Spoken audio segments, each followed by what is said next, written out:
Hello, welcome to my channel drive with Shampa. আজকে আমার ওই ড্রাইভিং স্কুল মিস্টেকের সেকেন্ড এপিসোড। এখানে আমি আরও 4টে পয়েন্ট আপনাদের বলবো, যেটা হয়তো আপনার ড্রাইভিং স্কুল শেখায়নি বা শিখিয়েছে। কমেন্ট করে অবশ্যই জানাবেন সেগুলো। আচ্ছা, আবার আমি ডিসক্লেমার দিচ্ছি, সেটা হচ্ছে কোনো ড্রাইভিং স্কুলের এগেনস্টে কোনো রকম নেগেটিভ প্রোপাগান্ডা ছড়ানো এই ভিডিওর উদ্দেশ্য নয়। এই ভিডিওর একমাত্র উদ্দেশ্য হচ্ছে নতুন ড্রাইভারদের হেল্প করা, যারা ড্রাইভিং সেন্টার থেকে গাড়ি চালানো শিখে রিয়েল লাইফে ড্রাইভ করতে গিয়ে অসুবিধায় পড়ছেন, কারণ বেশ কিছু জিনিস তাদের ড্রাইভিং স্কুলে বলা হয়নি। ঠিক আছে, তো চলো শুরু করি। আচ্ছা, প্রথম আজকে হচ্ছে আমার 5th পয়েন্ট, কারণ আগের দিনের এপিসোডে আমি কিন্তু 4টে পয়েন্ট নিয়ে অলরেডি আলোচনা করেছিলাম। যদি সেই ভিডিওটা না দেখে থাকেন, আমি আই বাটনে দিয়ে দিচ্ছি, অবশ্যই দেখবেন পরে গিয়ে। আজকে হচ্ছে 5th পয়েন্ট, সেটা হচ্ছে যখন আপনি গাড়ি চালানো শুরু করবেন, শুরু করলেন, আপনি স্টার্ট করলেন, গাড়ি সিট অ্যাডজাস্ট করলেন, স্টার্ট করলেন, তারপরে তো আপনাকে কি করতে হবে? আপনাকে পায়ের যে এই 3টে পেডালস রয়েছে, অর্থাৎ এই যে ক্লাচ, এটা ব্রেক, এটা অ্যাক্সিলারেটর, এই 3টে পেডালসের কাছে আপনি কোথায় পাটা রাখবেন সেটা কিন্তু ড্রাইভিং স্কুলের ইনস্ট্রাক্টর আমার মনে হয় না আপনাদের প্রপারলি কোনোদিন বলেছেন। দেখুন, বাপা দিয়ে ম্যানুয়াল গাড়ি চালাবার সময় বাপাটা দিয়ে আপনাকে ক্লাচ কন্ট্রোল করতে হবে, তো অবভিয়াসলি বাপাটা ক্লাচের সামনে রাখতে হবে, সেটা নিয়ে কোনো ডিবেট নেই। কিন্তু ডান পাটা কোথায় রাখবেন? অ্যাক্সিলারেটরের ওপর রাখবেন কি ব্রেকের ওপরে রাখবেন? কোথায় রাখবেন ডান পাটাকে? প্রথম যখন আপনি গাড়ি চালাবেন, একদম বিগিনার, তখন কিন্তু আপনি ডান পাটাকে এই পজিশনে রাখবেন, ব্রেকের সঙ্গে অ্যালাইন করে রাখবেন, এবং অ্যাক্সিলারেটরের দিকে এইভাবে পাটাকে নিয়ে যাবেন, যাতে করে ভুলক্রমেও কোনো সময় আপনার ব্রেকের বদলে অ্যাক্সিলারেটর প্রেস না হয়ে যায়। অ্যাক্সিলারেটরের জায়গায় ব্রেক প্রেস হোক, সেটা বরঞ্চ অ্যাকসেপ্টেড, কিন্তু ব্রেকের জায়গায় অ্যাক্সিলারেটর যেন প্রেস না হয়ে যায়, সেই জন্য এইভাবে রাখবেন। তারপর যখন প্র্যাকটিস করতে করতে আপনার মোটামুটি একটা রিফ্লেক্স চলে আসবে ব্রেক অ্যাক্সিলারেটর, তখন আপনি পাটাকে এরকম মাঝখানে রাখবেন, এই ব্রেক আর অ্যাক্সিলারেটরের মাঝখানে রাখবেন, যাতে করে এইভাবে ব্রেক এবং এইভাবে অ্যাক্সিলারেটর আপনি প্রেস করতে পারেন। এটা হয়ে গেল সেকেন্ড আপনার যেটা পয়েন্ট, যেটা হয়তো কোনো ড্রাইভিং স্কুল আপনাকে শেখায়নি। আচ্ছা, এবারে আমি বলছি আপনাকে থার্ড পয়েন্ট, সেকেন্ড নয়, এটা ছিল 5th পয়েন্ট, এবার আমি বলছি 6th পয়েন্ট, যেটা হয়তো কোনো ড্রাইভিং স্কুল আপনাকে শেখায়নি। সেটা হচ্ছে গিয়ার কিভাবে প্রপারলি শিফট করবেন। দেখুন, আমার অভিজ্ঞতা একটা আছে, আমি সেটা বলছি আপনাকে।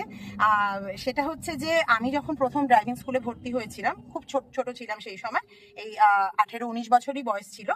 তো তখন প্রথম দিন যখন একটা ক্লাস হয়েছিল, থিওরি ক্লাস হয়েছিল, তো সেই থিওরি ক্লাসে না একটা চার্ট ছিল, সেই চার্টের মধ্যে গিয়ারের প্যাটার্নটা ড্র করা ছিল কাগজে, এবং ইনস্ট্রাক্টর যিনি গাড়ি নিয়ে আমাদেরকে নিয়ে বার হবেন, তিনি গিয়ারগুলো দেখিয়ে বলেছিলেন, এই দেখো ফার্স্ট গিয়ার, এই দেখো সেকেন্ড গিয়ার, ফার্স্ট গিয়ারের পেছনে সেকেন্ড গিয়ার, এই যে মাঝখানে থার্ড গিয়ার, তার উল্টো দিকে ফোর্থ গিয়ার, এরকম ভাবে। তখন গাড়িতে ফোর্থ গিয়ার অব্দি ছিল, মানে যে গাড়িটাতে আমি প্র্যাকটিস করেছিলাম, এটা উনি দেখিয়ে দিয়েছিলেন। তারপরে যখন রাস্তায় বেরোনো হলো, আমি যখন ড্রাইভিং এর সিটে বসে আছি এবং ইনস্ট্রাক্টর পাশে বসে আছেন, উনি কিন্তু আমাকে বলেননি, ফার্স্ট গিয়ারে তো প্রথমে চলতে শুরু করছি, তারপরে যখন স্পিড সামান্য একটু বেড়েছে, উনি কিন্তু আমাকে বললেন না যে ক্লাচটা ফুল প্রেস করো তারপরে গিয়ারটা শিফট করবে। আমি কিন্তু ক্লাচের কোনো অ্যাক্টিভিটি হয়নি আমার, উনি ক্লাচ প্রেস করেছিলেন, যে কারণে তবু আমি গিয়ারটা শিফট করতে পেরেছিলাম। তারপরে বলছি কি হলো, উনি আমাকে বললেন যে এবারে সেকেন্ড গিয়ার দাও। তো আমি তো জানি ফার্স্ট গিয়ারের উল্টো দিকে সেকেন্ড গিয়ার, আমাকে প্রপারলি তো গিয়ারের প্যাটার্ন বলাই হয়নি। আমি কি করেছিলাম, এই দেখুন মজার জিনিস, আমি এরকম ভাবে কি করলাম, এই ছিল ফার্স্ট গিয়ারে চলছিল গাড়ি, আমি এরকম ভাবে টেনে দিলাম, কোথায় পড়লো? ফোর্থ গিয়ারে। বুঝতে পারছেন কি হলো? মনে হয় আপনাদের অনেকের সাথেও এই জিনিসটা হয়েছে, তাই না? কারণ গিয়ার চেঞ্জ করার একটা কিন্তু প্যাটার্ন আছে, হাতের প্রেশারটাকে কিভাবে দেবেন, কোন গিয়ার শিফট করার সময় কিভাবে হাতটাকে রাখবেন, সেটার কিন্তু একটা প্যাটার্ন আছে। সেটা প্রপারলি না বললে কিন্তু আপনি বুঝতে পারবেন না, এবং যতবারই আপনি সেকেন্ড গিয়ারে দিতে যাবেন আপনার ফোর্থ গিয়ার পড়ে যাবে, যতবারই আপনি ফার্স্ট গিয়ারে দিতে যাবেন আপনার থার্ড গিয়ার পড়ে যাবে, এইসব উল্টোপাল্টা জিনিস হবে। সেই গিয়ারের প্যাটার্নটা প্রপারলি আমি দেখিয়ে দিচ্ছি, ড্রাইভিং স্কুল যদি বলে থাকে খুব ভালো, সেটাও জানাবেন, না বলে থাকলে সেটাও জানাবেন। দেখুন, এই ফার্স্ট আর সেকেন্ড গিয়ার না এই দিকে থাকে, একদম এক্সট্রিম লেফট সাইডে থাকে। তো এই দেখুন, এখানে কিন্তু ড্র করা আছে, প্যাটার্নটা। এটা হচ্ছে ফার্স্ট গিয়ার, এটা সেকেন্ড গিয়ার, এটা থার্ড গিয়ার, এটা ফোর্থ গিয়ার, এটা ফিফথ গিয়ার, এটা রিভার্স গিয়ার, ঠিক আছে। আর মাঝখানের এই লাইনটা হচ্ছে নিউট্রাল, মানে এটা কোনো গিয়ার নয়। মানে এখানে যখন আপনার গিয়ার লিভার আছে, এই যে দুদিকে ফ্রিলি নড়ছে, তখন কিন্তু আপনার গাড়ি তার মানে নিউট্রালে আছে, কোনো গিয়ারে নেই। এবার যখন আপনি প্রথম গিয়ার শিফট করবেন, ফার্স্ট গিয়ারে দেবেন, গাড়িটা যখন তুলবেন থামা অবস্থা থেকে, তখন প্রথমে আপনি এইভাবে ফুল ক্লাচটা প্রেস করবেন, করে তারপরেতে গিয়ার লিভারটাকে এক্সট্রিম লেফটে নিয়ে যাবেন, সামনের দিকে ঠেলবেন, স্মুথলি আপনার ফার্স্ট গিয়ারটা পড়ে যাবে। তারপরে যখন স্পিড একটু বাড়বে, মোটামুটি 15-র ওপরে যাবে, তখন আপনি দেবেন সেকেন্ড গিয়ার। ফার্স্ট গিয়ারে কিন্তু বেশিক্ষণ গাড়ি চালাতে নেই, সেটা আমি বলবো। যাই হোক, তো তারপরেতে আপনি কি করবেন, ফুল ক্লাচ প্রেস করা রয়েছে, এবারে আপনি হাতের প্রেশারকে ওই বাঁ দিকেই রাখবেন এবং এই আসবেন নিউট্রাল, এই আরেকটু পেছন দিকে ঠেলবেন, এটা হয়ে গেল আপনার সেকেন্ড গিয়ার, ঠিক আছে। তারপরে যখন আপনি থার্ড গিয়ারে আসবেন, দেখুন থার্ড গিয়ারটা আছে একদম মাঝখানে, তখন কি করবেন, সেকেন্ড গিয়ার থেকে আগে গিয়ার লিভারটাকে মাঝখানে করে দেবেন, মানে এরকম ভাবে ঠেলে দিলেন, এটা অটোমেটিক্যালি নিউট্রালে এলো। এইবারেতে সামনের দিকে একটুখানি ঠেললে এটা পড়ে গেল আপনার থার্ড গিয়ারে। তারপরে থার্ড গিয়ারের একদম পেছনে আছে fourth gear, full clutch press করে আপনি এই এলো নিউট্রালে, এই পেছন দিকে টানলেন, এটা হয়ে গেল আপনার ফোর্থ গিয়ার। এবার যখন ফিফথ গিয়ারে যাবেন, আবার নিউট্রালে আনুন, এবারে হাতের প্রেশারকে রাখুন এক্সট্রিম আপনার ডান দিকে, মানে আপনার দিকে রেখে এই দিকে ঠেলুন, এটা পড়ে গেল আপনার ফিফথ গিয়ার সামনের দিকে। পেছন দিকে দেখুন রিভার্স গিয়ার আছে, কিন্তু ফিফথ গিয়ার থেকে কিন্তু ডাইরেক্টলি রিভার্স গিয়ারে আসা যায় না, প্রথমে আপনাকে নিউট্রাল করে নিতে হবে, নিউট্রাল চেক করলেন, এইবারে হাতের প্রেশারকে আবার ডান দিকে করুন, এক্সট্রিম ডান দিকে করে পেছন দিকে ঠেলুন, এইটা পড়ে গেল আপনার রিভার্স গিয়ার, ঠিক আছে। এটা হচ্ছে প্রপার গিয়ার শিফটিং এর প্রসেস। এবং এই গিয়ার শিফট করার সময় কিন্তু প্রত্যেকবার আপনাকে ক্লাচ ফুল প্রেস করতে হবে। এটা কিন্তু ড্রাইভিং স্কুলের ইনস্ট্রাক্টররা মনে হয় না বলেন বলে, বা বলতেও পারেন, মেবি আই এম রং, কিন্তু আমাকে কিন্তু বলা হয়নি। আমি দেখেছিলাম যে আমি ক্লাচে কিছুই করলাম না, ক্লাচটা অ্যাকচুয়ালি ইনস্ট্রাক্টর প্রেস করেছিলেন, এবং আমি ফার্স্ট গিয়ার থেকে সেকেন্ড গিয়ারে আনতে গিয়ে ফোর্থ গিয়ারে দিয়ে দিলাম। তখন উনি বললেন কি ভুলভাল করছো, ফোর্থ গিয়ারে দিয়ে দিলে হ্যান ত্যান। যাই হোক, কিন্তু আমি তো তখন জানিই না কিছু, যে কোথায় মানে কেন ফোর্থ গিয়ারে এলো, আমাকে কিন্তু এভাবে এক্সপ্লেন করে দেখানো হয়নি যে এইভাবে সেকেন্ড গিয়ারে আনতে হয়। তো আপনার ড্রাইভিং স্কুল যদি বলে থাকে খুবই ভালো, সেটাও মেনশন করবেন, আর যদি না বলে থাকে সেটাও কমেন্টের মাধ্যমে আমাকে জানাবেন। তো এটা চলে গেল আপনার সিক্সথ পয়েন্ট, যেটা ড্রাইভিং স্কুলে হয়তো বলে না। আচ্ছা, এবারে বলছি 7 নম্বর পয়েন্ট, যেটা হচ্ছে ড্রাইভিং স্কুল থেকে গাড়ি শিখে বেরোবার পরে অধিকাংশ, মানে ধরে নিন 95% বিগিনারদের হয়ে থাকে। সেটা হচ্ছে গাড়িটা নিয়ে প্রথম যখন ফার্স্ট গিয়ারে আপনি গাড়িটাকে ওঠাচ্ছেন, গাড়ি স্টার্ট যাচ্ছে বন্ধ হয়ে বারবার। এটা আপনার হয় কিনা অবশ্যই কমেন্ট করে জানাবেন, এটা কি কারণে হয়। আচ্ছা, আমি দাঁড়ান আগে গাড়িটাকে স্টার্ট করি।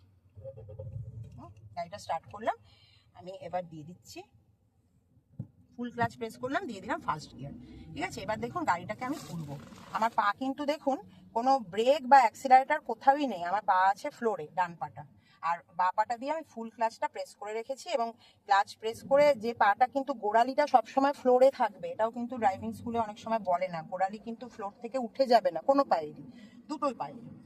এবারেতে আমি কি করব, আমার গাড়ি ফার্স্ট গিয়ারে দিয়েছি, এবারে দেখুন ক্লাচটাকে এইভাবে ছাড়তে হবে, এইভাবে ছাড়তে হবে, এই যে একটা বাইটিং পয়েন্ট এলো, এইবারেতে গাড়িটা এগিয়ে গেল স্মুথলি। একটু ধরে রাখলাম ক্লাচটাকে, এবং এবারে ক্লাচটা আমি ছেড়ে দিলাম, দেখুন গাড়ি কিন্তু কোনো পেডাল না দিয়েই কিন্তু গাড়ি চলছে, ফ্রিলি মুভ করছে। আমার পা দেখুন কোথাও নেই, দুটো পাই আমার ফ্লোরে আছে, ফ্লোরে আছে, এখানে কিন্তু আমার গাড়ি মুভ করছে।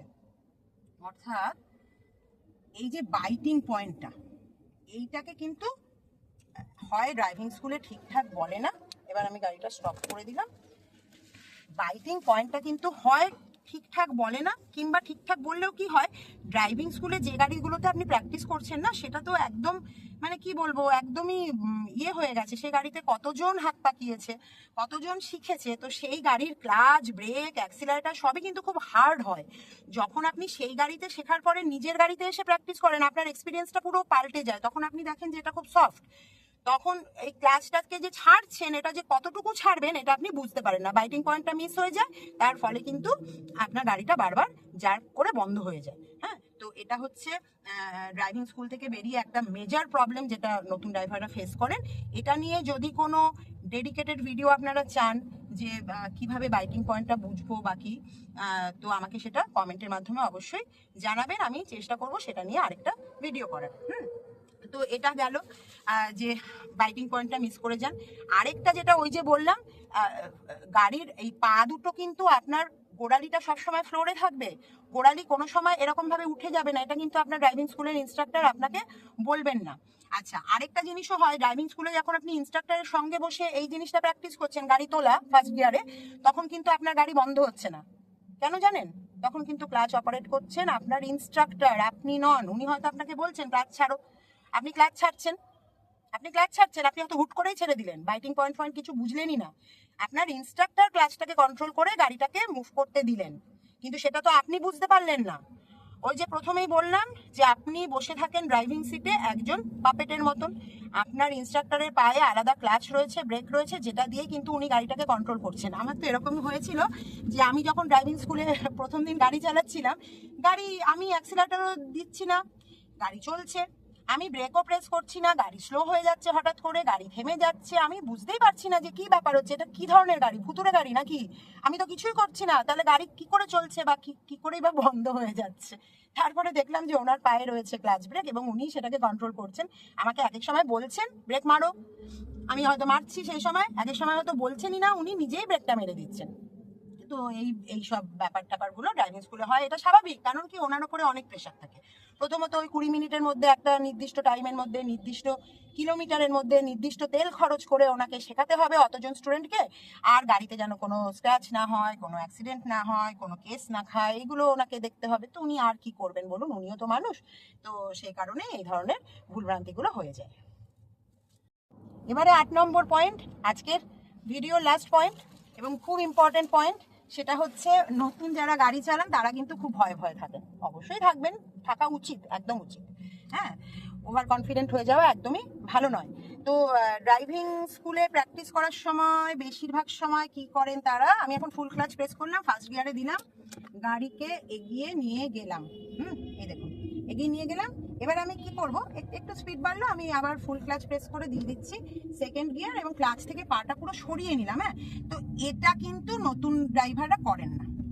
কি করেন, এই মানে একদম কনস্ট্যান্টলি ক্লাচের উপরে এইভাবে পাটাকে রেখে দেন, যে একদম মানে প্রশস্ত হয়ে চালানো, যে প্রয়োজন পড়লে আমি ক্লাচটাকে প্রেস করে দেবো। এবং এটা কিন্তু ড্রাইভিং স্কুলের ইনস্ট্রাক্টররাও কিন্তু বলেন না যে এটা করা উচিত নয়, কারণ ওনাদের গাড়িটা একটা অন্য জিনিস, ওনাদের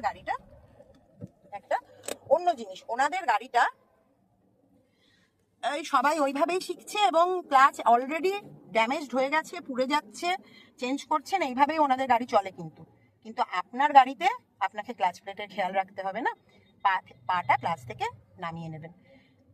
পায়ের রিফ্লেক্স এত তাড়াতাড়ি হতে হবে, গাড়ির একটা নকিং হয়, হ্যাঁ, বন্ধ হয়ে যাওয়ার আগে, ইঞ্জিন বন্ধ হয়ে যাওয়ার আগে গাড়ির একটা নকিং হয়, সেই সময় তাড়াতাড়ি করে ক্লাচটাকে প্রেস করে দিতে হবে। এটা নিয়ে কিন্তু অলরেডি ভিডিও আমার চ্যানেলে রয়েছে, অনেকগুলো ভিডিওই রয়েছে, একটু সার্চ করে প্লিজ দেখে নেবেন যে কিভাবে ক্লাচটাকে কন্ট্রোল করতে হবে। তো আজকের ভিডিওটা এখানেই শেষ করছি। আজকে আমি বললাম 8 নম্বর পর্যন্ত, নেক্সট এপিসোডে আবার বলবো 9, 10, 11, 12 আরও 4টে পয়েন্ট বলবো, যে ড্রাইভিং স্কুলে যেগুলো আপনাদের মিস ইনফরমেশন পান কিংবা শেখানো হয় না, এবং সেগুলো রিয়েল লাইফে ড্রাইভ করতে গিয়ে আপনারা মুশকিলে পড়েন। আজকের ভিডিওটা যদি ইনফরমেটিভ লাগে, ভালো লাগে, অবশ্যই লাইক করবেন, চ্যানেলটাকে সাবস্ক্রাইব করবেন। আবার দেখা হচ্ছে নেক্সট ভিডিওতে। টাটা।